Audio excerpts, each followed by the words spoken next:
get so mad, there's no controlling me. My thoughts get so bad, I'm like, oh God, here goes. I lost all feeling from my head to my toes. You said some shit that I can't let go, so just stay tuned for the rest of the show. Thank you so much for joining me and for your time. I know you're all really busy. Can I get you all to introduce yourself, please? Absolutely. Hi, my name is Suley. I'm a consultant in the audiovisual and media industry, and I'm out of Atlanta, Georgia. Thank you.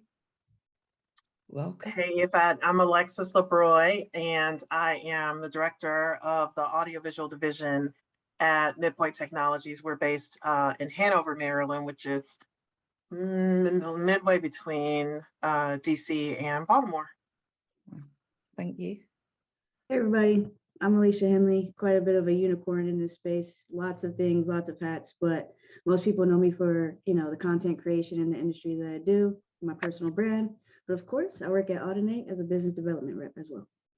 And I'm so glad that you went last, because I don't know if you've noticed, but I have stickered my background in honor of you, Alesia. Thank you so I'll much. I'll wait for you guys to give me some stickers, but you're in my space every day. So Awesome. You're bringing the good yeah. vibes to you.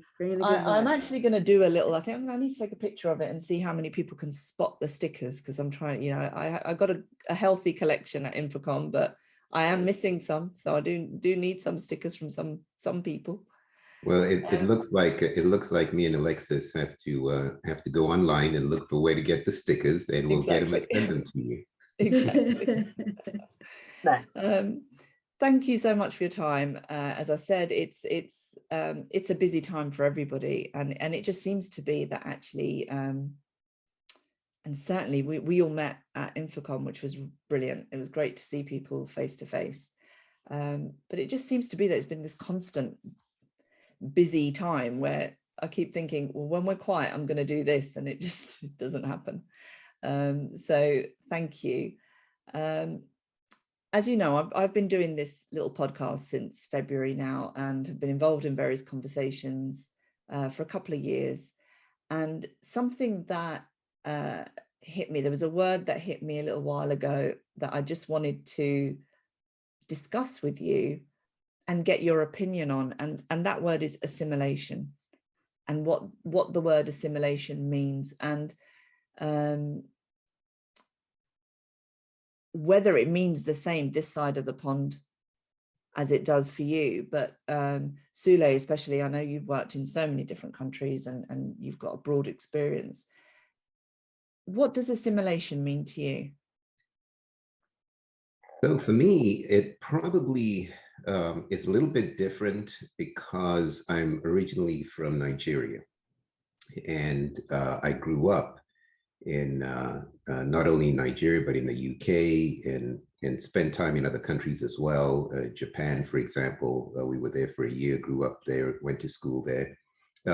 So my exposure to the world really helped, I think, to give me a certain outlook in terms of how I might look at assimilation, in the sense that it's almost like I don't really think about it.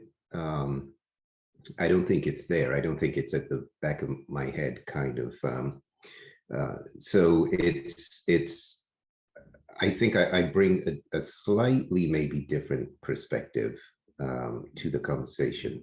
And what I can say with regards to assimilation is that it's certainly coming into when I lived in the UK and I grew up in the UK and went to school in the UK, of course, I never thought about anything like that. And again, it was in and out. We were coming in and out of the UK, going to different countries, etc. But coming to the US was a totally different experience for me, because this was where I think I started getting hammered with signals about, hey, consider who you are, kind of thing, and look around you, and be aware of the difference of opinions between the US, the people in America, and in particular African Americans versus Africans that have come, from outside of the country. So it's really interesting to see, I think, that there is a genuine tug of war, almost like a push and pull of people, that this is where they were born, this is where they grew up, and yet no acceptance, kind of, and there's that push and pull to kind of to get that acceptance. And I've been here since '82, so I'm sort of dipped into it now, and I think I've marinated within that same feeling of assimilation. So I would say it's a very important concept with regards to the feeling that you're accepted within a particular society, if that makes sense. It really does. It really does. You've given me so many things to think about there, but before I jump in, I'd be interested to see what you think of that, Alesia or Alexis. Correct me if I'm wrong. Were you born in the States? Yeah, both of us. Yeah, and I was born in the UK, so it's a different experience, and I really get that. But yeah, go ahead, Alexis. We were talking about that earlier. We were just saying that it's probably, just the word assimilation is probably has a different or different things come to mind, maybe for Suley or for you, Iffat, because from Alesia and I, yes, being born and raised across the pond, as you said, and being Black and brown folks that are born in the U.S. It definitely, I have a different idea of what that word means to me than from what Suley maybe just described. And one of the things that I thought about was, conformity, how we approach our authentic self, in a professional setting. At the Vixen Diversity Council gathering last year, so October's gathering, Dr. Hill asked us to do an exercise on about or he asked us, do you bring your 100% authentic self to work? And half the room said, yes, I do. And then half the room said, no, I don't. I'm one of the people that said, probably not. It's sometimes it has been difficult to bring my authentic self to work, when something horrific happens in the news and it happens to a Black or brown person. Let's just say, for instance, I mean, I've had so different reactions from the people that I work with, or no reaction at all from the people that I work with, and I'm in pain and I'm distraught. And I'm like, did you not see what happened on the news? And then I come to work and it's a group of people who it's not on their radar at all. It hasn't affected them at all. It's not a personal tragedy to them. There's no empathy. And so for that reason, I have had to kind of close myself off to folks, who don't have that empathy at work, to protect myself. Yeah.